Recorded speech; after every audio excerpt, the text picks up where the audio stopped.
Okay, so one last example, and this one is an interesting one because we have sort of a weird function. This one is f of x is the function x, f of x is equal to negative 3 when x is less than or equal to negative 2. F of x is the line y equals ax plus b whenever x is between negative 2 and less than or equal to 2. And then f of x is equal to 2 when x is greater than 2. And we're asking the question, well, what values of a and b should we pick in order to assure ourselves that this is a continuous function over the set of all real numbers? What does it mean? Well, we're going to have to look at continuity at 2 points. We're going to have to examine our continuity at the point x equals negative 2 and see what happens. Then we're going to have to look at our continuity at x equals positive 2 and see what happens. All right, so how is it defined? Well, in the first case, let's look at f of x at x equals negative 2. At x equals negative 2, we could say, what is the value of f of negative 2? Well, f of negative 2 is defined to be equal to negative 3. But next we want to look to see about the limit as x approaches negative 2. And because this is a piecewise function with two different behaviors from the left and the right, we're going to have to examine the left hand and the right hand behavior.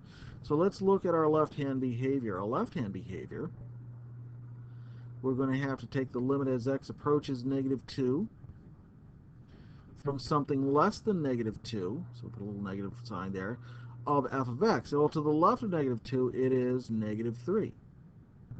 So we know that that limit is negative 3. On the other hand, we have to look at it from the right, and we take the limit, in this case, as x approaches negative 2, this time from something slightly greater than negative 2. Well, that's this case. If we're within the neighborhood of negative 2, slightly to the right, we're not going to go all the way over here to 2, right? That's too far.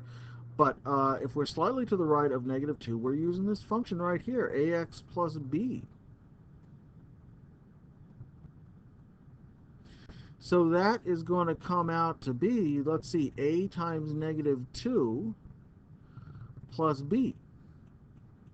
So what could we say right now? Well, at the moment, we can really not say a whole lot except that if this limit exists, then negative 2a plus b must equal negative 3 in order for this to work, right?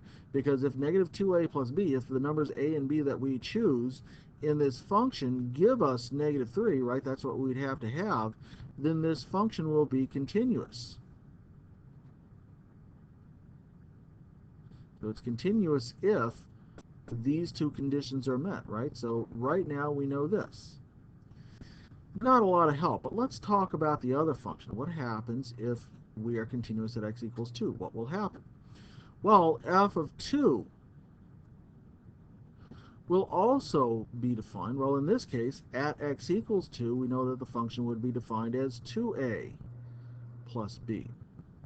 Right?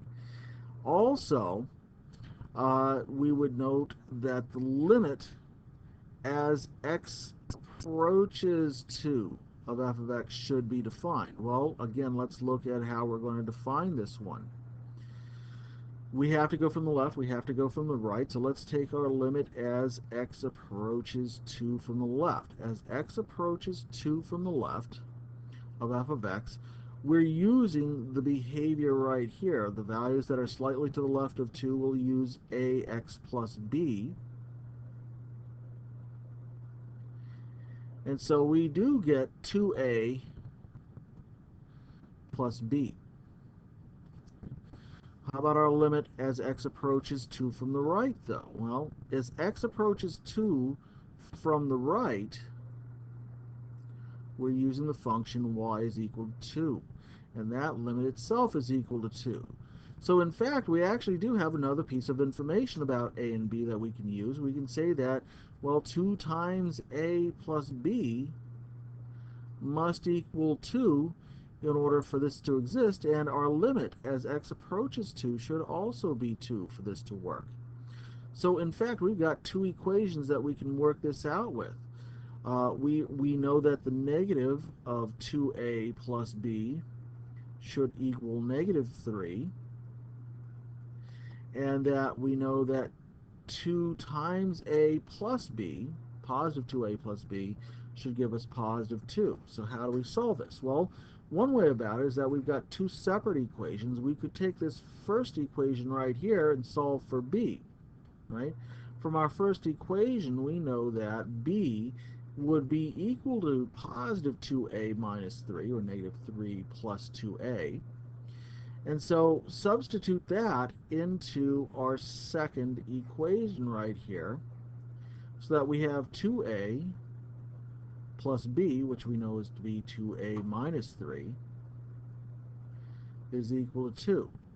Well, that's like saying 4a minus 3 is equal to 2, and that therefore 4 times a would equal 5, and so a must be the number 5/4. Furthermore, we know that b is equal to 2 times whatever a is, in this case that's 5/4, minus 3. So, working it out, 5 over 4 times 2 is the same thing as 5 over 2 minus 6 over 2. 5 over 2 minus 6 over 2 is negative 1/2. And so in order to make this function continuous, a must equal 5 over 4,